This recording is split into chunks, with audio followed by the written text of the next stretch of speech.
ਮੈਨੂੰ 2 ਕਰੋੜ ਰੁਪਏ ਦੇ ਤਾਵਾਨ ਲਈ ਅਗਵਾ ਕੀਤਾ ਗਿਆ। ਬਾਜ਼ੀਆਬੀ ਤੋਂ ਬਾਅਦ ਇਮਰਾਨ ਖਾਨ ਦੇ ਵਕੀਲ ਦਾ ਬਿਆਨ ਸਾਹਮਣੇ ਆ ਗਿਆ ਹੈ। ਹਸਨ ਅਬਦਾਲ ਵਿੱਚ ਪੁਲਿਸ ਮੁਕਾਬਲੇ ਤੋਂ ਬਾਅਦ ਮੁਬੈਨਾ ਅਗਵਾਕਾਰ ਪਾਕਿਸਤਾਨ ਤਹਿਰੀਕ ਇਨਸਾਫ ਦੇ ਬਾਨੀ ਇਮਰਾਨ ਖਾਨ ਦੇ ਮੁਖੀ ਵਕੀਲ ਇੰਤਜ਼ਾਰ ਪੰਜੂਥਾ ਨੂੰ ਛੋੜ ਕੇ ਫਰਾਰ ਹੋ ਗਏ ਸੀ। ਇੰਤਜ਼ਾਰ ਪੰਜੂਥਾ ਨੇ ਆਪਣੇ ਅਗਵਾ ਤੋਂ ਮੁਤਲਕ ਇਬਤਦਾਈ ਬਿਆਨ ਵਿੱਚ ਕਿਹਾ ਕਿ ਮੈਨੂੰ 8 ਅਕਤੂਬਰ ਨੂੰ ਇਸਲਾਮਾਬਾਦ ਤੋਂ ਉਠਾਇਆ ਗਿਆ, ਮੈਨੂੰ 2 ਕਰੋੜ ਰੁਪਏ ਤਾਵਾਨ ਦੇ ਇਵਜ਼ ਅਗਵਾ ਕੀਤਾ ਗਿਆ ਸੀ, ਮੈਨੂੰ ਬਹੁਤ ਮਾਰਾ ਗਿਆ। ਬਾਨੀ PTI ਦੇ ਵਕੀਲ ਨੇ ਮਜ਼ੀਦ ਕਿਹਾ ਕਿ ਅਗਵਾਕਾਰ ਪਸ਼ਤੋ ਵਿੱਚ ਗੱਲ ਕਰਦੇ ਸੀ, ਮੈਨੂੰ ਸਮਝ ਨਹੀਂ ਆਉਂਦੀ ਸੀ ਕਿ ਕੀ ਗੱਲ ਕਰਦੇ ਪਏ ਨੇ। ਇਹਨਾਂ ਨੇ ਆਪਣੇ ਬਿਆਨ ਵਿੱਚ ਕਿਹਾ ਕਿ 3-4 ਘੰਟੇ ਤੋਂ ਸਫ਼ਰ ਕਰਾ ਰਹੇ ਸੀ, ਕਿੱਥੋਂ ਇੱਥੇ ਲੈ ਕੇ ਆਏ ਕੋਈ ਇਲਮ ਨਹੀਂ, ਮੈਨੂੰ ਅੱਜ ਸ਼ਾਮ ਤੱਕ ਬੰਦ ਕੇ ਰੱਖਿਆ ਹੋਇਆ ਸੀ। ਵਾਜ਼ਿਹ ਰਵੇ ਕਿ ਪਾਕਿਸਤਾਨ ਤਹਿਰੀਕ ਇਨਸਾਫ ਦੇ ਬਾਨੀ ਇਮਰਾਨ ਖਾਨ ਦੇ ਵਕੀਲ ਇੰਤਜ਼ਾਰ ਪੰਜੂਥਾ 8 ਅਕਤੂਬਰ ਤੋਂ ਲਾਪਤਾ ਸੀ। ਇਹਨਾਂ ਦੀ ਬਾਜ਼ੀਆਬੀ ਲਈ ਕੇਸ ਵੀ ਇਸਲਾਮਾਬਾਦ ਹਾਈ ਕੋਰਟ ਦੀ ਜ਼ੇਰੇ ਸਮਾਅਤ ਸੀ।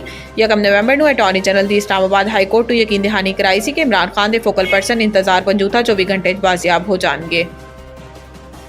ਮਰੀਮ ਨਾਲ PIA ਦੀ ਖਰੀਦਾਰੀ ਤੇ ਜੋ ਗੱਲ ਹੋਈ, ਇਸ ਤੇ ਮਜ਼ੀਦ ਕੰਮ ਦਾ ਇਰਾਦਾ ਰੱਖਦਿਆਂ ਅਮਰੀਕਾ ਵਿੱਚ ਲੰਡਨ ਵਾਪਸ ਪਹੁੰਚਣ ਤੇ ਮੀਡੀਆ ਨਾਲ ਗੁਫ਼ਤਗੂ ਕਰਦੇ ਹੋਏ ਨਵਾਜ਼ ਸ਼ਰੀਫ ਦਾ ਕਹਿਣਾ ਸੀ ਕਿ ਅਗਰ ਐਸਾ ਹੋ ਜਾਏ ਤੇ ਮੁਲਕ ਨੂੰ ਇੱਕ ਅੱਛੀ 에ਅਰਲਾਈਨ ਮਯਸਰ ਆਏਗੀ। ਨਵਾਜ਼ ਸ਼ਰੀਫ ਦਾ ਮਜ਼ੀਦ ਕਹਿਣਾ ਸੀ ਕਿ ਮਰਕਜ਼ ਤੇ ਪੰਜਾਬ ਵਿੱਚ ਅੱਛਾ ਕੰਮ ਹੋ ਰਿਹਾ ਹੈ, ਪਾਕਿਸਤਾਨ ਟਰੈਕ ਤੇ ਵਾਪਸ ਆ ਰਿਹਾ ਹੈ, ਮੁਆਸ਼ੀ ਇਸ਼ਾਰੇ ਬਿਹਤਰ ਹੋ ਰਹੇ ਨੇ। ਇਹਨਾਂ ਦਾ ਕਹਿਣਾ ਸੀ ਕਿ ਮਰੀਮ ਨਵਾਜ਼ ਪੰਜਾਬ ਵਿੱਚ ਅੱਛਾ ਕੰਮ ਕਰ ਰਹੀ ਹੈ। ਮਰੀਮ ਨੂੰ ਦਿਨ ਰਾਤ ਇੱਕ ਫਿਕਰ ਹੈ ਕਿ ਗਰੀਬ ਆਸਾਨੀ ਨਾਲ ਜ਼ਿੰਦਗੀ ਗੁਜ਼ਾਰ ਸਕੇ।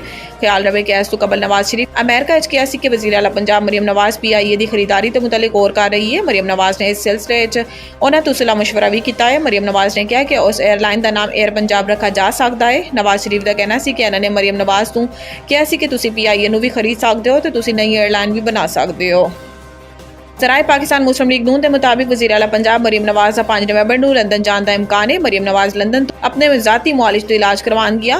ਮਰੀਮ ਨਵਾਜ਼ ਕਾਫੀ ਅਰਸੇ ਤੋਂ ਗਲੇ ਦੇ ਇਨਫੈਕਸ਼ਨ ਦਾ ਸ਼ਿਕਾਰ ਨੇ। ਜ਼ਰਾਏ ਦਾ ਇਹ ਵੀ ਕਹਿਣਾ ਹੈ ਕਿ ਡਾਕਟਰ ਦੀ ਹਦਾਇਤ ਤੇ ਮਰੀਮ ਨਵਾਜ਼ ਦੇ ਗਲੇ ਦੇ ਆਪਰੇਸ਼ਨ ਦਾ ਵੀ ਇਮਕਾਨ ਹੈ। ਵਜ਼ੀਰ ਆਲਾ ਪੰਜਾਬ ਮਰੀਮ ਨਵਾਜ਼ ਦਾ ਦੌਰਾ ਲੰਦਨ ਇੱਕ ਹਫ਼ਤਾ ਦੇ ਮੁਹੀਤ ਹੋਏਗਾ। ਮਰੀਮ ਨਵਾਜ਼ ਦਾ ਵਜ਼ਾਰਤ ਆਲਾ ਦਾ ਮਨਸਬ ਸੰਭਾਲਣ ਤੋਂ ਬਾਅਦ ਇਹ ਪਹਿਲਾ ਗੈਰ ਮੁਲਕੀ ਦੌਰਾ ਹੋਏਗਾ। ਨਵਾਜ਼ ਸ਼ਰੀਫ ਤੇ ਮਰੀਮ ਨਵਾਜ਼ ਦਾ ਲੰਦਨ ਤੋਂ ਇਕੱਠੇ ਵਤਨ ਵਾਪਸ ਆਉਣ ਦਾ ਇਮਕਾਨ ਹੈ। ਸਟੇਟ ਬੈਂਕ ਨੇ ਡਿਜੀਟਲ ਕਰੰਸੀ ਨੂੰ ਕਾਨੂੰਨੀ ਕਰਾਰ ਦੇਣ ਦੀ ਤਜਵੀਜ਼ ਦੇ ਦਿੱਤੀ। ਜ਼ਰਾਏ ਦੇ ਮੁਤਾबिक ਵਜ਼ਾਰਤ ਖਜ਼ਾਨਾ ਨੇ state bank of Pakistan act ਵਿੱਚ ਦਰਜਨ ਦੇ ਕਰੀਬ ਤਰਾਮੀਮ ਦੀ ਤਜਵੀਜ਼ ਦੇ ਦਿੱਤੀ। ਵਜ਼ਾਰਤ ਕਾਨੂੰਨ ਇਹਨਾਂ ਦਾ ਜਾਇਜ਼ਾ ਲੈ ਚੁੱਕੀ ਹੈ। ਇਸ ਹਵਾਲੇ ਤੋਂ ਇੱਕ ਸਮਰੀ ਵਿਫਾਕੀ ਕਾਬੀਨਾ ਨੂੰ ਅਰਸਾਲ ਕਰ ਦਿੱਤੀ ਗਈ ਹੈ। ਮਨਜ਼ੂਰੀ ਦੀ ਸੂਰਤ ਵਿੱਚ ਹਕੂਮਤੀ ਪਾਲਿਸੀ ਵਿੱਚ ਬੜੀ ਤਬਦੀਲੀ ਹੋਏਗੀ। ਜ਼ਰਾਏ ਦਾ ਦੱਸਣਾ ਹੈ ਕਿ ਮੁਜਵਜ਼ਾ ਤਰਮੀਮ ਵਿੱਚ ਦੋਹਰੀ ਸ਼ਰੀਅਤ ਦੇ ਹਾਮਿਲ ਅਫਰਾਦ ਨੂੰ ਸਟੇਟ ਬੈਂਕ ਦੇ ਗਵਰਨਰ, ਡਿਪਟੀ ਗਵਰਨਰ ਤੇ ਬੋਰਡ ਦੇ ਨਾਨ ਐਗਜ਼ੀਕਟਿਵ ਡਾਇਰੈਕਟਰਸ ਲਾਉਣ ਦੀ ਇਜਾਜ਼ਤ ਦੇਣਾ ਸ਼ਾਮਿਲ ਹੈ। ਇਸ ਲਈ ਹੁਕੂਮਤ ਨੇ SBP ਐਕਟ ਦੇ ਗਵਰਨਰ, ਡਿਪਟੀ ਗਵਰਨਰਸ, ਡਾਇਰੈਕਟਰ ਤੇ ਮੈਂਬਰਸ ਦੀ ਨਾਅਹਲੀ ਦੇ ਮੁਤਲਕ ਸੈਕਸ਼ਨ 13 ਤਰਮੀਮ ਤੇ ਲਫ਼ਜ਼ ਦੋਹਰੀ ਸ਼ਰੀਅਤ ਨੂੰ ਖਾਰਿਜ ਕਰਨ ਦੀ ਤਜਵੀਜ਼ ਦੇ ਦਿੱਤੀ, ਜਿਸ ਦੇ ਦੋਹਰੀ ਸ਼ਰੀਅਤ ਦੇ ਹਾਮਿਲ ਇਹਨਾਂ ਅਹੁਦਾ ਤੇ ਫਾਇਜ਼ ਨਹੀਂ ਹੋ ਸਕਣਗੇ।